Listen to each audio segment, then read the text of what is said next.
donner la parole maintenant d'abord à Bernard, puis après Didier. Ça vous va? C'est l'ordre alphabétique. Hein. Vous n'y voyez aucune malveillance. La chose, elle s'est passée un jour où, dans un débat à la télévision sur France 2, j'étais opposé à Nicolas Villain. Et à la sortie de l'émission, il m'a dit « Je voudrais qu'on en parle et qu'on aille un peu plus loin ». Et comme l'a dit Yves tout à l'heure, je l'avais traité d'ayatollah au cours de ce débat. et je me rappelle, il m'a dit il ne faut pas en rester là parce que c'est un débat de société, il faut aller plus loin. Et on s'est appelé, on s'est revus et c'est cette façon-là qui a fait que j'ai changé mon idée et j'ai essayé de faire changer mon organisation syndicale d'idées, ce qui n'a pas été facile. J'ai souvent été entre le marteau et l'enclume, mais ça m'a pas fait maigrir pour autant. Et je trouve qu'aujourd'hui, je regrette rien. Et comme je le disais tout à l'heure, on le voit puisque le président Daguin m'a dit encore cet après-midi, peut-être tu as eu raison un peu trop tôt avant les autres. Donc moi je pense que ce combat est un bon combat et ça m'a permis, comme Yves l'a dit tout à l'heure, de rencontrer plein de gens, de me rapprocher d'autres gens. Hervé Dijols, moi il n'est pas là ce soir, mais Hervé était capable de dire tout fort ce que plein de gens pensaient.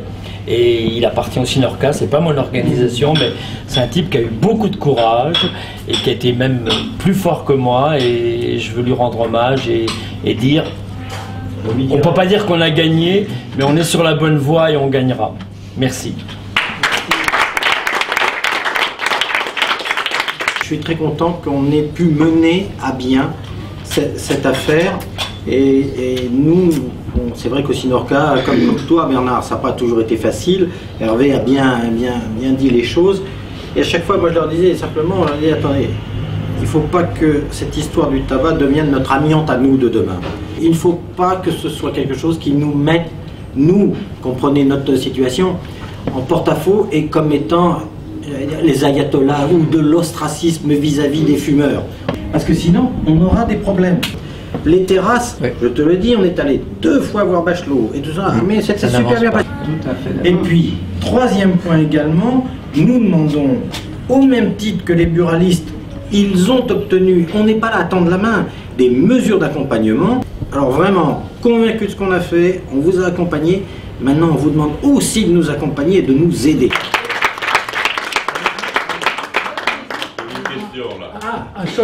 Un seul petit mot à ta suite et à la suite de Bernard, c'est que nous demandons qu'on nous accompagne.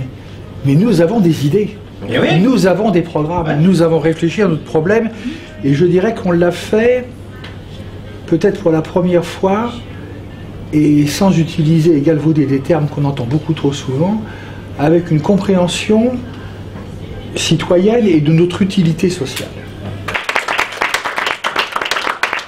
Patrick, tu peux...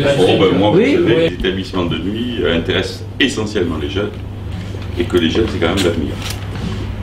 Donc, c'est quand même pas quelque chose de tout à fait neutre qu'il faudrait laisser de côté. Moi, je voudrais attirer votre attention sur un point, je vais peut-être aller plus loin que le président Chenet, mais parce que je n'ai pas son expérience ni sa diplomatie. Mais je me méfie beaucoup. Je me méfie beaucoup d'une morale publique de l'État. Qui peut se targuer d'avoir la vérité en cette matière? Il ne faut quand même pas oublier que des pays comme la Suède ou d'autres pays sont les pays où il y a le plus fort taux de suicide. Peut-être parce qu'il n'y a pas assez de soupapes. Oui. Je n'en sais rien, la vérité je ne sais pas où elle est. Mais je veux dire que quelle est la limite que l'on peut atteindre dans une démocratie comme la nôtre au jour d'aujourd'hui, sans être l'otage d'une vision morale, moralisatrice, et qui peut aller plus loin, qui peut être très figée. On peut très bien demain revenir, nous en tant que syndicalistes, à la notion d'ordre. Je peux témoigner très sincèrement chez M. Bure, le parlementaire qui a porté cette mesure d'interdiction de santé publique n'a jamais eu la moindre once de condamnation d'ordre moral. Ces actions ont toujours été menées sur des principes de santé publique, c'est-à-dire une évaluation assez rationnelle de qu'est-ce que j'interdis et quel est l'impact en termes de vie et qualité de vie sauvée. C'est pas de leur dire vous avez une bonne pratique, c'est votre vie est sauvée. Et après, ce que je voudrais juste terminer, en tant que citoyen, je suis ravi, mais ravi que des gens comme M. Bure existent, parce que c'est le seul pivot, c'est le seul rempart qui existe pour moi, citoyen, devant des multinationales. La démonstration de ce soir vient de montrer que vous avez su rassembler nos différences. Ouais. Et ça, franchement, je crois que c'est quand même ça votre succès. Et moi, je l'applaudis très fort parce que je crois qu'on n'aurait jamais pu aboutir à faire passer l'ensemble de toute cette démarche si effectivement on n'avait pas été capable de parler. Et je ne suis pas du tout insensible à ce que vous dites, hein. Même si effectivement, je suis assez facilement de mon côté de vous dire que nous, les chaînes, on était ravis de la manière dont les choses se sont mises en place et qu'aujourd'hui, on ne peut que se féliciter de la décision qui a été prise. Qu'aujourd'hui, nos clients, les familles en particulier, viennent dans nos établissements parce qu'ils savent que c'est des établissements où ils peuvent fréquenter sans avoir cette préoccupation des fumeurs. Je sais que ça pose des problèmes pour ceux qui accueillent des jeunes, qui accueillent des gens qui sont effectivement encore assez accros au tabac, mais globalement, concernant les chaînes, je dis et j'applaudis très fort ce soir et je trouve que j'ai été content de pouvoir participer à cette réunion parce qu'elle montre un petit peu l'aboutissement de tous ces travaux qu'on a essayé modestement d'accompagner et je crois qu'effectivement la leçon aussi c'est de continuer à s'écouter parce que ce qui a été porté ce soir on ne peut pas non plus l'ignorer, hein, et nous aussi, sachez que les chaînes aussi, on vous écoute parce qu'on sait très bien que c'est des préoccupations qui existent et qu'on est là quand même pour écouter aussi nos concitoyens. Le rôle d'un parlementaire, c'est d'analyser des situations, puis d'en tirer les conséquences. On vote des lois, on nous fait voter des lois, et il y a des moments où on se dit, mais attends, on vote pourquoi? Quand on vote une loi de santé publique, moi je veux que les choses changent au bout, et donc on se donne des moyens. Naturellement, on se dit, on a engagé le travail sur le tabac, pourquoi pas continuer sur l'alcool? Notamment là, le sujet est encore beaucoup plus sensible. Quand on évoque un problème d'alcool chez les jeunes, ne montez pas tout de suite sur le branchement pour dire attention, c'est pas nous. Aujourd'hui, nous avons une vraie préoccupation à avoir sur les jeunes. Les habitudes changent. Et c'est assez marrant parce que c'est une prise de conscience qui est largement maintenant partagée. Aujourd'hui, on a un problème de binge drinking. C'est pas dans les boîtes de nuit. Quand ils arrivent chez vous, ils sont déjà bourrés. Parce qu'ils ont consommé avant, et les gamins, c'est 1 heure. Hein, on se met en 1 heure, on fait les mélanges, et ensuite, alors le problème, c'est après.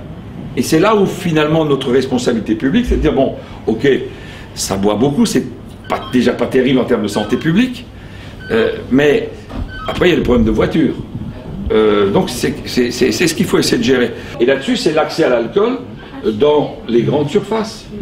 Aujourd'hui, il n'y a pas une caissière qui arrête un gamin de 15 ans qui sort avec une bouteille de vodka. Je me suis rendu compte que la législation n'est pas aussi claire qu'on veut bien l'admettre. À un moment donné, je pensais que c'était l'alcool moins de 16 ans, mais c'est 16 ans, 18, en tous les cas, c'est pas clair, il faut clarifier. Et donc, je crois qu'il faudra, nous irons certainement, moi je pense que nous irons vers de l'interdiction de vente au moins de 18 ans, hein, et qu'il faudra surtout l'appliquer dans les supermarchés.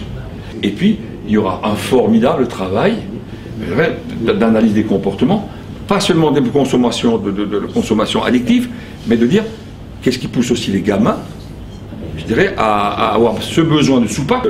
Qu'est-ce qui les pousse pendant 1 heure à boire et à se dire, grosso modo, chacun a descendu une demi-bouteille de vodka en 1 heure, hein, et pour se sentir bien, pour se désinhiber. Effectivement, sur l'alcool, je pense que les cafés, hôtels, restaurants, bars, discothèques, ça a été dit, ont un rôle déterminant à jouer là-dessus, dans la mesure où ils peuvent contrôler la distribution et la consommation beaucoup plus que la grande distribution.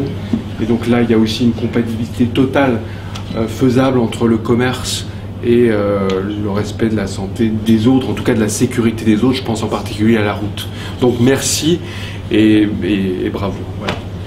Non, moi j'ai le sentiment sincèrement que tous ceux qui sont ici ont œuvré pour l'intérêt général. Ils ont tous su dépasser leur intérêt particulier, ils ont tous su sacrifier quelque chose pour une cause générale. Moi je suis content.